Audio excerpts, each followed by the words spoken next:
you had to do was ask us. I mean, really, Happy just to ask do us it. nicely or wave some dollar bills. I mean, it was that simple, really. Yeah. I don't think any man feels bad about being objectified. I don't think men care, really, at all. So, you know, I know I speak for all of us.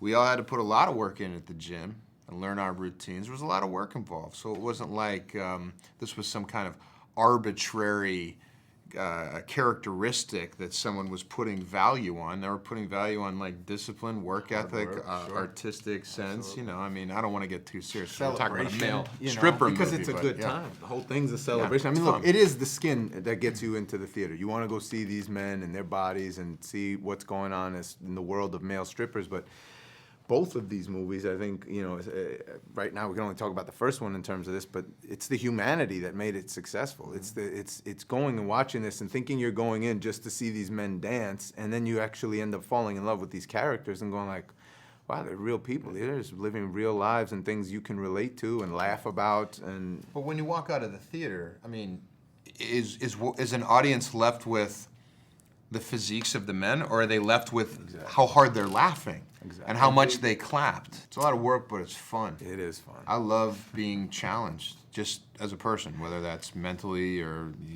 physically in this case. But yeah, it was just a ton of fun, But these guys made it easier to do. But it's also one of those things where knowing going in and knowing it's from the first film, knowing what kind of guys that were coming back, I knew without even seeing these guys that everybody was going to ratchet this up. Yeah. And it was just, and then Joe had just put out a book, and then I was watching Adam on Instagram doing his cross training, and I'm watching everybody, and it's just like, and it's not that there's not competition between us, but the competition ends when we get there because now the team's in place, but at the same time, I'm looking at a picture of Joe, curling 185 pounds, and his arms look this big, and he's ripped, and I'm sitting home going, I might not be training hard enough. I got to pick this up a little bit. There's being in shape, and there's being in Magic Mike shape.